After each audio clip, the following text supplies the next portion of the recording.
Mile দূর থেকে নিখুঁতভাবে মানুষের হৃদস্পন্দন শনাক্ত করতে সক্ষম একটি অত্যাধুনিক গোয়েন্দা প্রযুক্তি ব্যবহার করে ইরানে ভূপাতিত মার্কিন বিমানের সেই পাইলটকে উদ্ধার করে সিআইএ। নিউ ইয়র্ক পোস্টের এক প্রতিবেদনে এই চাঞ্চল্যকর তথ্য জানানো হয়েছে। প্রতিবেদনে বলা হয়েছে, প্রথমবারের মতো সরাসরি কোনো অভিযানে গোস্ট মারমার নামক একটি অতি গোপনীয় সিস্টেম ব্যবহার করেছে সিআইএ। ইরানে একটি মার্কিন যুদ্ধবিমান ভূপাতিত হবার পর সেই পাইলট দুর্গম পাহাড়ে আত্মগোপন করেছিলেন। ফলে তাকে খুঁজে পেতেই এই ফিউচারিস্টিক বা ভবিষ্যৎমুখী প্রযুক্তিটি ব্যবহার করা হয়। প্রযুক্তি নির্ভর এই অনুসন্ধান সম্পর্কে সংশ্লিষ্ট একটি সূত্র নিউ ইয়র্ক পোস্টকে বলেন, এটি অনেকটা হাজারো দর্শকের চিৎকারে ভরা স্টেডিয়ামের ভেতর থেকেও নির্দিষ্ট কারো কণ্ঠস্বর শোনার মতো। আপনার হৃৎপিণ্ড যদি সচল থাকে তবে আমরা আপনাকে খুঁজে পাবই।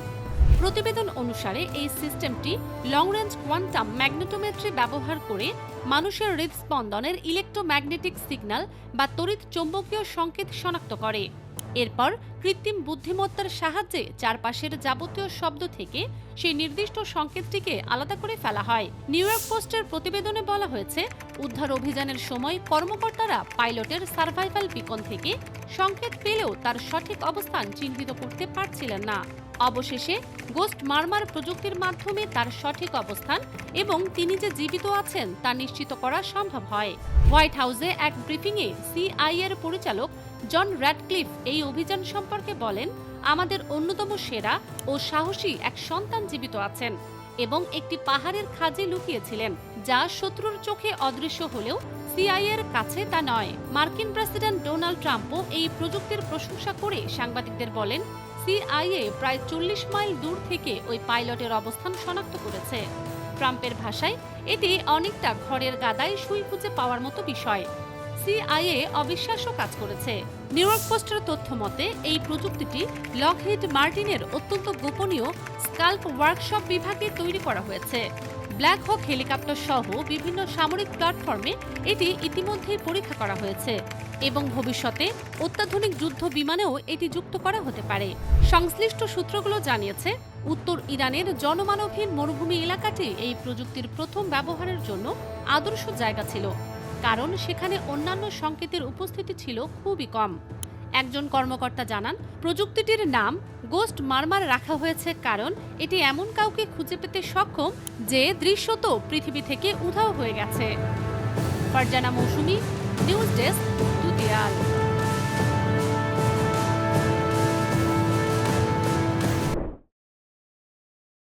যুক্তরাষ্ট্র ইরান যুদ্ধের অপ্রত্যাশিত মধ্যস্থতাকারী হিসেবে আবির্ভূত হয়ে বিশাল এক কূটনৈতিক সাফল্য দেখালো পাকিস্তান। বিশ্লেষকদের মতে, মধ্যপ্রাচ্যকে বিপর্যয়ের মুখ থেকে ফিরিয়ে আনতে পাকিস্তানের এই ভূমিকা শুধু তাদের জন্যই নয়, গোটা বিশ্বে সাম্প্রতিক সময়ের অন্যতম বড় কূটনৈতিক সাফল্য। ব্রিটিশ সংবাদ মাধ্যম দ্য ইন্ডিপেন্ডেন্টকে ভারতের সাবেক হাই কমিশনার অজয় বিসারিয়া বলেছেন, বিপজ্জনক যুদ্ধে যুক্তরাষ্ট্র ইরানের জন্য একটি বের হওয়ার পথ তৈরি করতে পাকিস্তানের ভূমিকা গঠনমূলক ছিল এবং ভারত সহ সারা বিশ্বেরই একে স্বাগত জানানো উচিত। তবে ধারণা করা হচ্ছে পাকিস্তান এই যুদ্ধের একমাত্র মধ্যস্থতাকারী ছিল না। ট্রাম্প নিজেও ইঙ্গিত দিয়েছেন, ইরানের সবচেয়ে বড় বাণিজ্যিক অংশীদার এবং যুক্তরাষ্ট্রের প্রধান প্রতিদ্বন্দ্বী চীন নীরবে যুদ্ধবিরতির পথ তৈরি করতে ভূমিকা রেখেছে। এত কিছুর পরও পাকিস্তানের ভূমিকা অনস্বীকার্য। এই ভূমিকার পেছনে তাদের নিজস্ব স্বার্থ বড় আকারে কাজ করেছে। দেশটি জ্বালানি আমদানির উপর ব্যাপকভাবে নির্ভরশীল এবং যুদ্ধের কারণে তেল গ্যাস সংকটের পাশাপাশি মধ্যপ্রাচ্যে কর্মরত পাকিস্তানি প্রবাসীদের রেমিটেন্স পাঠানোতেও বিঘ্ন করেছে। আন্তর্জাতিক অঙ্গনে এই যুদ্ধবিরতি পাকিস্তানের জন্য গুরুত্বপূর্ণ অর্জন হিসেবে দেখা হচ্ছে। বিশ্লেষক মাইকেল কুগেলম্যান একে পাকিস্তানের জন্য সাম্প্রতিক বছরগুলোর মধ্যে সবচেয়ে বড় কূটনৈতিক সাফল্য বলে উল্লেখ করেন। তার মতে, অনেকেই সন্দেহ করেছিল যে পাকিস্তান এত জটিল ও ঝুঁকিপূর্ণ পরিস্থিতি সামাল দিতে পারবে না, কিন্তু সবচেয়ে গুরুত্বপূর্ণ হলো তারা ইরানে সম্ভাব্য এক ভয়াবহ বিপর্যয় এড়াতে সাহায্য করেছে। ট্রাম্প মুনির সম্পর্ক ও পাকিস্তানের চাটুকারিতা। জওহরলাল নেহরু বিশ্ববিদ্যালয়ের আন্তর্জাতিক সম্পর্কের অধ্যাপক শরণ সিং বলেন, ট্রাম্পের সঙ্গে পাকিস্তানের সেনাপ্রধান অসীম মুনিরের ব্যক্তিগত সম্পর্ক এখানে গুরুত্বপূর্ণ ভূমিকা রেখেছে। ট্রাম্প তাকে দারুণ যোদ্ধা ও প্রিয় ফিল্ড মার্শাল হিসেবে প্রশংসা করেছেন। যুক্তরাষ্ট্রের প্রেসিডেন্ট দ্বিতীয় মেয়াদ শুরু করার পর থেকেই মুনিরের সঙ্গে তার ঘনিষ্ঠতা বেড়েছে। যুক্তরাষ্ট্রের দুই কর্মকর্তা জানিয়েছেন, যুদ্ধবিরতির ঘোষণা দেওয়ার ঠিক আগে ট্রাম্প দুটি ফোন কল করেন, একটি মুনিরকে এবং অন্যটি ইসরায়েলের প্রধানমন্ত্রী বেনিয়ামিন নেতানিয়াহুকে। বিশ্লেষকরা বলছেন, যুক্তরাষ্ট্রের জন্য পাকিস্তানকে মধ্যস্থতাকারী হিসেবে বেছে নেওয়া অস্বাভাবিক নয়। ঐতিহাসিকভাবে তারা একটি গুরুত্বপূর্ণ কৌশলগত মিত্র, যার শক্তিশালী সেনাবাহিনী ওয়াশিংটনের সঙ্গে সম্পর্ক পরিচালনায় বড় ভূমিকা রাখে।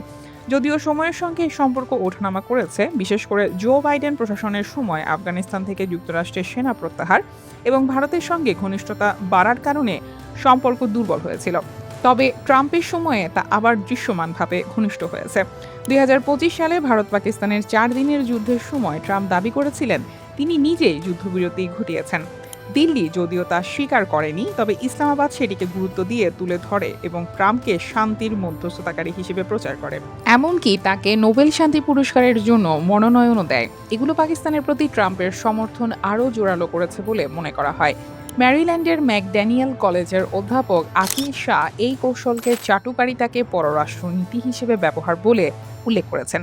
তার মধ্যে ট্রাম্পের প্রশংসা পাওয়ার প্রবণতাকে কাজে লাগিয়ে পাকিস্তান কৌশলগতভাবে সুবিধা নিয়েছে। তিনি আরও বলেন, ইরানের সঙ্গে সংঘাতের প্রেক্ষাপটে পাকিস্তান নিজেকে মুসলিম বিশ্বের এক ধরনের নেতৃত্ব দেখতে চায়। তাই ট্রাম্পের সঙ্গে সম্পর্ক, ইরানের প্রতিবেশী হওয়া এবং দেশের উল্লেখযোগ্য শিয়া জনগোষ্ঠী সব মিলিয়ে তারা একটি ভারসাম্য রক্ষার চেষ্টা করেছে। News desk, দুতিয়াল।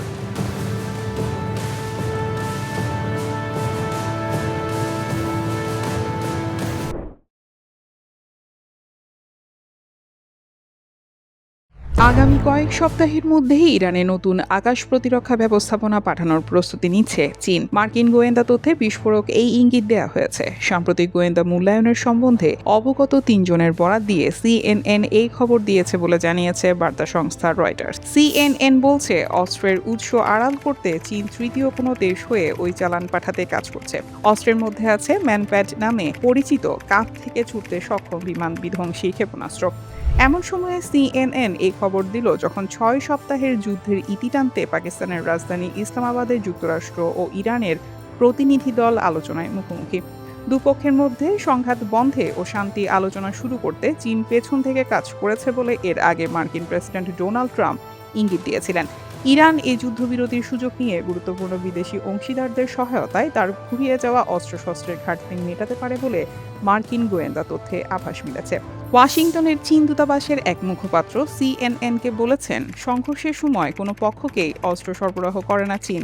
এই গোয়েন্দা তথ্যের ধরন নিয়ে প্রশ্ন আছে। তিনি বলেন, দায়িত্বশীল বড় দেশ হিসেবে চীন ধারাবাহিকভাবে তার আন্তর্জাতিক দায়িত্ব পূরণ করে আসছে। ভিত্তিহীন অভিযোগ করা, কাউকে ফাঁসানোর উদ্দেশ্যে মিথ্যা যোগ সাজস টানা এবং সুরসুরি তোলা থেকে বিরত থাকতে আমরা যুক্তরাষ্ট্রকে আহ্বান জানাচ্ছি। উত্তেজনা কমাতে সংশ্লিষ্ট সব পক্ষই গঠনমূলক কিছু করবে বলেই আমাদের আশা।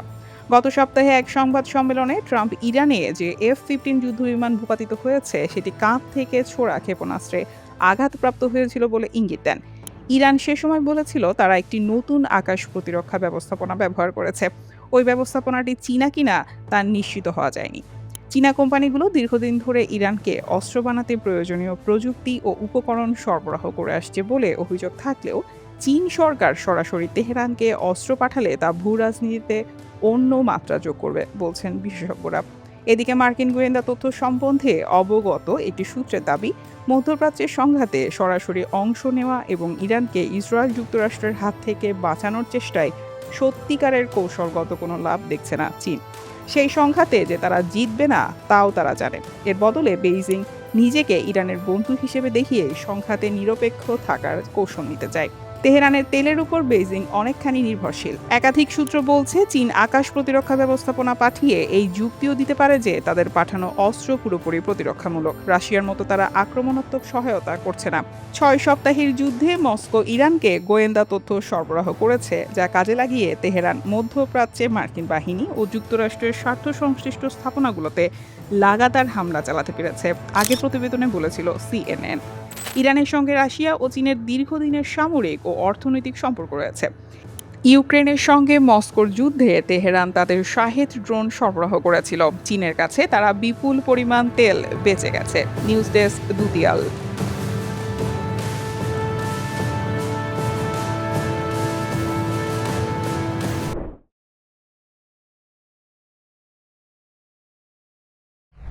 যুক্তরাষ্ট্রের সঙ্গে শান্তি আলোচনার প্রধান আলোচক ইরানি পার্লামেন্টের স্পিকার মোহাম্মদ বাগের গালিবাফ বলেছেন, আমেরিকার সঙ্গে যুদ্ধের অবসানে ইরানের সদিচ্ছা আছে, কিন্তু যুক্তরাষ্ট্রের ওপর তাদের কোনো বিশ্বাস নেই। 10 এপ্রিল রাতে উচ্চ পর্যায়ের ইরানি প্রতিনিধি দল নিয়ে ইসলামাবাদে পৌঁছে একথা জানান তিনি।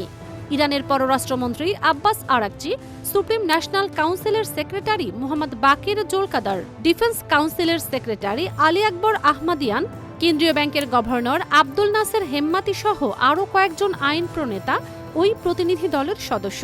ইসলামাবাদে পৌঁছে ইরানের রাষ্ট্রীয় সংবাদ মাধ্যমকে গালিবাফ বলেন, যুক্তরাষ্ট্র যদি একটি প্রকৃত চুক্তির জন্য প্রস্তুত থাকে তবে ইরানও প্রস্তুত হতে পারে।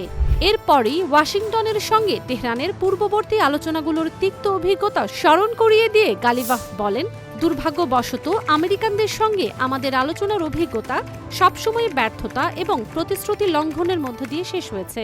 এদিকে চলমান যুদ্ধে দেশবাসীর জোরালো সমর্থনের ভূয়সী প্রশংসা করে ইরানের সর্বোচ্চ ধর্মীয় নেতা মোস্তফা খামেনি এক বিশেষ বার্তায় বলেছেন, যুক্তরাষ্ট্র ও ইসরায়েলের বিরুদ্ধে লড়াইয়ে ইরানের জনগণ বিজয়ী হয়েছে। সাম্রাজ্যবাদের পতন এখন সকলের কাছে স্পষ্ট হয়ে গেছে। ইরানের আধা সরকারি সংবাদ সংস্থা তাসনিম জানিয়েছে, ইসলামী বিপ্লবের নেতা আয়াতুল্লাহ আলী খামেনির শাহাদাতের 40তম দিন উপলক্ষে দেয়া মোস্তফা খামেনির ওই বার্তা শুরু হয়েছে কোরআনের একটি আয়াতের উদ্ধৃতি দিয়ে।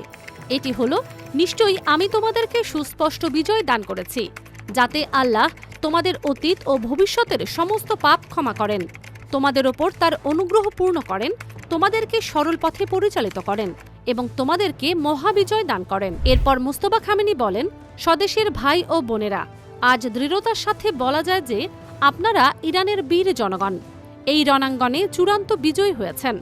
একটি প্রধান শক্তি হিসেবে ইসলামী প্রজাতন্ত্রের উত্থান ও সাম্রাজ্যবাদের দৃশ্যমান পতন সকলের কাছে স্পষ্ট হয়ে গেছে। 28 ফেব্রুয়ারি ইরানের বিরুদ্ধে মার্কিন ইসরায়েলে হামলার প্রথম দিনেই মার্কিন ক্ষেপণাস্ত্রের আঘাতে মিনাব অঞ্চলের একটি প্রাথমিক বালিকা বিদ্যালয়ের প্রায় 170 শিক্ষার্থী নিহত হয়। তাদের স্মরণ করে সর্বোচ্চ নেতা বলেন, এটি নিঃসন্দেহে এক ঐশ্বরিক আশীর্বাদ, যা আমাদের শহীদ নেতা ও অন্যান্য শহীদদের রক্ত, নির্যাতিত দেশবাসী এবং মিনাবের সেই মহতী স্কুলের ছড়ানো ফুলের বিনিময়ে আমাদের উপর বর্ষিত হয়েছে।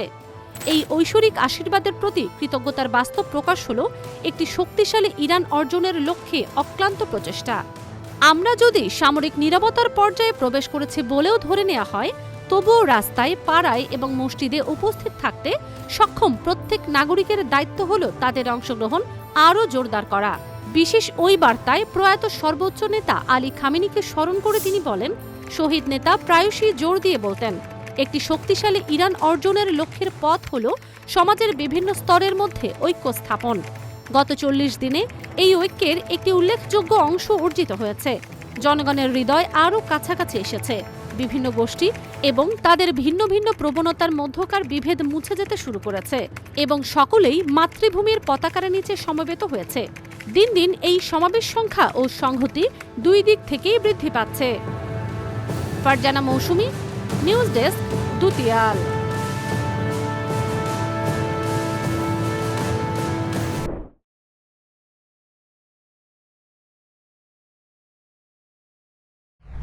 ইসলামাবাদের সেরেনা হোটেলে দীর্ঘ আলোচনা সত্ত্বেও কোনো চুক্তি ছাড়াই শেষ হয়েছে যুক্তরাষ্ট্র ইরান সরাসরি বৈঠক। ঐতিহাসিক এই আলোচনা কেন ব্যর্থ হলো তা নিয়ে দুই দেশের পক্ষ থেকে পরস্পর বিরোধী বক্তব্য পাওয়া গেছে। ওয়াশিংটন যেখানে ইরানের একগুঁয়েমিকে দায়ী করছে, সেখানে তেহরান বলছে যুক্তরাষ্ট্রের অতিরিক্ত উচ্চাকাঙ্ক্ষা ও অযৌক্তিক দাবির কারণেই ভেস্তে গেছে এই শান্তি প্রক্রিয়া। ইরানের আধা সরকারি বার্তা সংস্থা তাসনিম নিউজ জানিয়েছে, ইরানি প্রতিনিধি দল তাদের দেশের জনগণের মৌলিক অধিকার এবং জাতীয় স্বার্থ রক্ষায় বিন্দুমাত্র ছাড় দেয়নি। তাদের দাবি, যুদ্ধের ময়দানে যুক্তরাষ্ট্র ইরানের বিরুদ্ধে যে লক্ষ্যগুলো অর্জনে ব্যর্থ হয়েছিল, আলোচনার টেবিলে তারা সেই বিষয়গুলো আদায় করতে চাইছে। যুক্তরাষ্ট্র শর্ত দিয়েছে ইরানকে তাদের পরমাণু সমৃদ্ধকরণ উপকরণ দেশ থেকে সরিয়ে নিতে হবে এবং হরমুজ প্রণালীর অবরোধ অবিলম্বে প্রত্যাহার করতে হবে, কিন্তু ইরান একে তাদের সার্বভৌমত্বের উপর আঘাত হিসেবে দেখছে। যুক্তরাষ্ট্রের অভিযোগ, ইরান ভবিষ্যতে কখনো পারমাণবিক অস্ত্র তৈরি করবে না, এমন কোনো জোরালো ও আইনি প্রতিশ্রুতি দিতে অস্বীকার করেছে। যুক্তরাষ্ট্র তাদের রেড লাইন বা চূড়ান্ত সীমারেখা স্পষ্ট করার পরও ইরান তা মানতে রাজি হয়নি। ভ্যান্সের মতে এই ব্যর্থতা যুক্তরাষ্ট্রের চেয়ে ইরানের জন্য বেশি ক্ষতিকর হবে। পাকিস্তানি কূটনৈতিক সূত্রের দাবি, আলোচনার পরিবেশ নষ্ট করার পেছনে ইসরায়েলেরও ভূমিকা ছিল। বৈঠক চলাকালীন বৈরুতে ইসরায়েলি বাহিনীর নির্বিচার বোমা হামলা ইরানি প্রতিনিধিদের মধ্যে তীব্র ক্ষোভ ও আস্থার সংকট তৈরি করে। পাকিস্তানি কূটনীতিকরা মনে করছেন এই হামলা ছিল সুপরিকল্পিতভাবে শান্তি প্রক্রিয়াকে বিনষ্ট করার একটি চেষ্টা। যুক্তরাষ্ট্রের প্রতিনিধি দল এরই মধ্যেই ওয়াশিংটনের পথে। এখন দেখার বিষয়, প্রেসিডেন্ট ডোনাল্ড ট্রাম্প এই কূটনৈতিক ব্যর্থতার পর সামরিক পদক্ষেপের দিকে ঝোঁকেন নাকি নতুন কোনো শর্তের জাল বিছান। তেহরানের পক্ষ থেকে সাফ জানিয়ে দেওয়া হয়েছে, সমঝোতার জন্য তাদের কোনো তাড়া নেই এবং আলোচনার ভবিষ্যৎ এখন সম্পূর্ণভাবে যুক্তরাষ্ট্রের সদিচ্ছার উপর নির্ভর করছে। ইরানি কর্মকর্তাদের মতে, তারা আলোচনার টেবিলে অনেকগুলো সৃজনশীল ও বাস্তবসম্মত প্রস্তাব দিলেও মার্কিন প্রতিনিধিদের অতিরিক্ত লোভ তাদের যুক্তিবোধ থেকে দূরে সরিয়ে দিয়েছিল। অন্যদিকে মার্কিন vice president JD Vance Pakistan ত্যাগের আগে স্পষ্ট করেছেন, তাদের প্রধান লক্ষ্য ছিল ইরানের পারমাণবিক কর্মসূচি দীর্ঘমেয়াদে বন্ধ করা, কিন্তু সেই নিশ্চয়তা মিলছে না। আলোচনার ফল যাই আসুক, সংশ্লিষ্ট পক্ষগুলোকে অবশ্যই যুদ্ধবিরতি বজায় রাখার প্রতিশ্রুতি অব্যাহত রাখতে হবে, এমন অভিমত জানিয়েছেন পাকিস্তানের উপপ্রধানমন্ত্রী ও পররাষ্ট্রমন্ত্রী ইসহাক ডার। তিনি বলেছেন, এটা অত্যন্ত জরুরি যাতে অধিকতর আলোচনার পথ খোলা রাখা যায়। তিনি আরও বলেন, আগামী দিনগুলোতেও পাকিস্তান তার ভূমিকা পালন করে যাবে যাতে ইসলামী প্রজাতন্ত্র ইরান ও যুক্তরাষ্ট্রের মধ্যে যোগাযোগ ও সংলাপ সহজতর হয়। কোনো চুক্তি ছাড়াই আলোচনা শেষ হলেও মধ্যপ্রাচ্যে যুদ্ধবিরতি অব্যাহত রাখার আহ্বান জানিয়েছেন অস্ট্রেলিয়া। অস্ট্রেলিয়ার পররাষ্ট্রমন্ত্রী পেনি ওং এক বিবৃতিতে বলেছেন, এখন আমাদের প্রধান লক্ষ্য হওয়া উচিত যুদ্ধবিরতি বজায় রাখা এবং আবারও আলোচনায় ফেরা। ফারজানা মৌসুমী, নিউজ ডেস্ক, দুতিয়াল।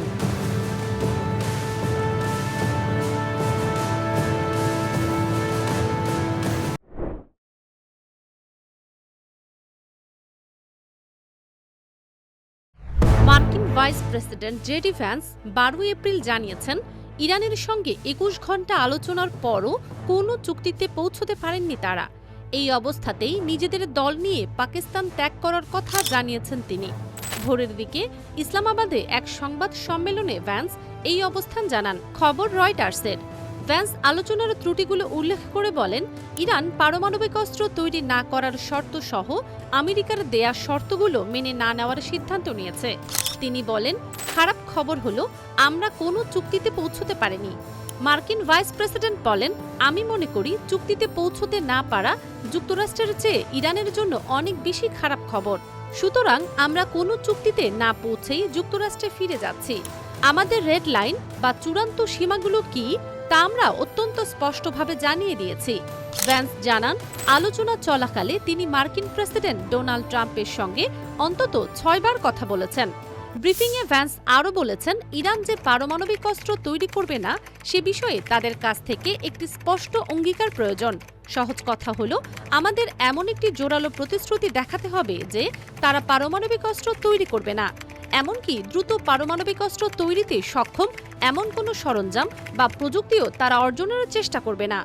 ইসলামাবাদের এই আলোচনা ছিল 1 দশকের বেশি সময়ের মধ্যে প্রথম সারির যুক্তরাষ্ট্র ইরান বৈঠক এবং 1979 সালের ইসলামী বিপ্লবের পর সর্বোচ্চ পর্যায়ের আলোচনা। এই আলোচনার পর চলমান 2 সপ্তাহের যুদ্ধবিরতির কি হবে তা অস্পষ্ট। মধ্যস্থতাকারী পাকিস্তানের একটি সূত্রের বরাত দিয়ে জানা গেছে, বিরতিতে যাওয়ার আগে ভ্যান্স বিশেষ দূত স্টিভ উইটকফ এবং ট্রাম্পের জামাতা জ্যারেড কুশনার, ইরানের পার্লামেন্ট স্পিকার মোহাম্মদ বাগের গালিবাফ এবং পররাষ্ট্রমন্ত্রী আব্বাস আরাকচির সঙ্গে 2 ঘণ্টা বৈঠক করেছেন। পাকিস্তানি সূত্রের বরাতে রয়টার্স জানায়, কয়েক দফার আলোচনার মধ্যে প্রথম দফার বৈঠকে 2 পক্ষের মধ্যেই মেজাজের পরিবর্তন লক্ষ্য করা গেছে। পরিস্থিতির উত্তাপ বারবার ওঠানামা করেছে। এদিকে পাকিস্তান সফররত ইরানের প্রতিনিধি দলের ঘনিষ্ঠ একটি সূত্রের বরাত দিয়ে দেশটির ফার্স্ট নিউজ এজেন্সি বলেছে, যুক্তরাষ্ট্র আলোচনায় এমন কিছু বিষয় দাবি করেছে যা তারা যুদ্ধের মাধ্যমেও অর্জন করতে পারেনি। সংশ্লিষ্ট একটি সূত্র জানায়, হরমুজ প্রণালী, ইরানের শান্তিপূর্ণ পারমাণবিক জ্বালানি কর্মসূচি ও আরও বেশ কিছু বিষয়ে যুক্তরাষ্ট্রের উচ্চাভিলাষী শর্তগুলো তেহরান মেনে নেয়নি। সামাজিক যোগাযোগ মাধ্যম এক্সে এক পোস্টে ইরানের সরকার জানিয়েছে, আলোচনা শেষ হয়েছে। কিছু মতপার্থক্য থাকা সত্ত্বেও আলোচনা অব্যাহত থাকবে, তবে কবে নাগাদ তা পুনরায় শুরু হবে সে বিষয়ে কিছু জানানো হয়নি। উভয় পক্ষের কারিগরি বিশেষজ্ঞরা কিছু নথিপত্র আদান প্রদান করবেন বলে জানিয়েছেন তারা। যুক্তরাষ্ট্রের ভাইস প্রেসিডেন্ট জেডি ভ্যান্সের বক্তব্যের পর ইরানের গণমাধ্যমের সঙ্গে কথা বলেছেন দেশটির পররাষ্ট্র মন্ত্রণালয়ের মুখপাত্র ইসমাইল বাগাই। তিনি বলেছেন, ইরান ও যুক্তরাষ্ট্র বেশ কিছু বিষয়ে ঐকমত্যে পৌঁছালেও গুরুত্বপূর্ণ ২-৩টি বিষয়ে এখনও মতপার্থক্য রয়েছে। বাগাই বলেন, এই আলোচনা হয়েছে ৪০ দিনের চাপিয়ে দেওয়া যুদ্ধের পর, যেখানে চারিদিকে শুধু অবিশ্বাস আর সন্দেহ। স্বাভাবিকভাবেই প্রথম বৈঠকেই কোনো চুক্তিতে পৌঁছানোর আশা আমাদের ছিল না, আর তেমনটা কেউ আশা করেনি। ফারজানা মৌসুমী, নিউজ ডেস্ক, দুতিয়াল।